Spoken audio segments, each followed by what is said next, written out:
The Ministry of Health, Wellness and Elderly Affairs is imploring patrons as well as concessionaires of the St. Lucia Jazz and Arts Festival to strive to maintain healthy habits and avoid any form of recklessness that can potentially compromise their personal safety and that of others.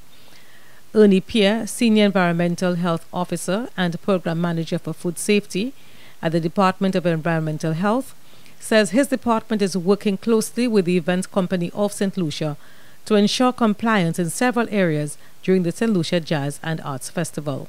We are not only looking at the food safety as well at the event, we are looking at water quality, availability of toilets, wastewater management, among other things. But to focus on food safety, a list has been provided to us of all vendors that will be partaking in the event.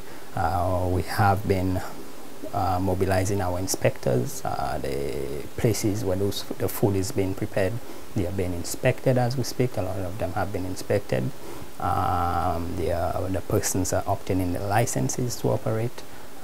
Notwithstanding that, we have trained a number of the food handlers that are partaking in the event. That includes those that would be including those that are at Masha, that event that took place recently. We work very closely with those vendors to ensure the safety of food. We are also working with the vendors at Main Stage, that is at Pigeon Island, to ensure food safety. They are visiting our office, ensuring that the health cards are in order, obtaining the temporary permits. Food safety falls under the ambit of the Public Health Act, and so there are certain requirements that must be met in order for one to engage in food vending. According to the Senior Environmental Health Officer, officers from his department will have a presence at the Main Stage at Pigeon Island on Sunday to ensure that the food that are being offered for sale meet all of the standard requirements.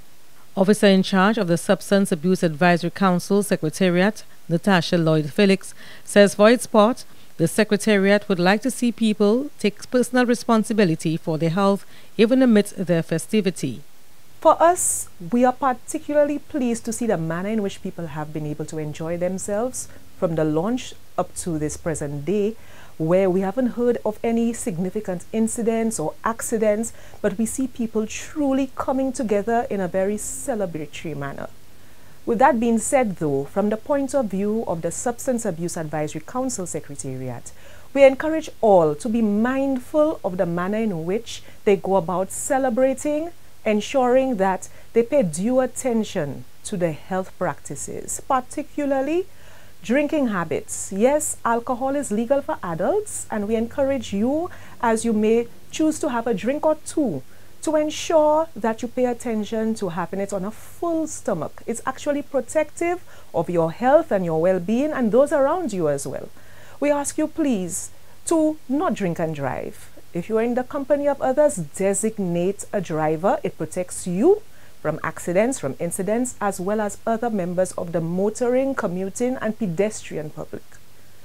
Cigarette smoking is actually not allowed in public spaces. As of 2020, we had new public health legislation which put a ban on smoking in public spaces, which would include locations where festivities are being held. But more so, not so much a policy perspective, we appeal to you from a personal perspective to take responsibility of your health and the health of those around you. Secondhand smoke is dangerous to health, is harmful to health, does cause illness, does cause also death. And so we ask others who are around who may be smoking to not smoke in public spaces. Smoking is actually a very big health risk in terms of human health damage. And with that being said, we encourage all to go through your celebrations in a very festive manner, but bearing in mind that we want to see you happy, healthy on a very long-term basis, and we encourage you to protect your health and those around you. Additionally, the Ministry of Health has suggested a list of actions that, if practiced, can reap great rewards. 1. Drink at least 8 to 10 glasses of water daily and avoid direct sunlight. 2. Get enough sleep. Aim for 7 to 8 hours per night. Sleep deprivation also contributes to vehicular accidents. 3. Seek medical attention if you are feeling unwell. 4. Always be aware of your surroundings and protect life and property. From the Communication Unit of the Ministry of Health, Wellness and Elderly Affairs, Julita Peter reporting.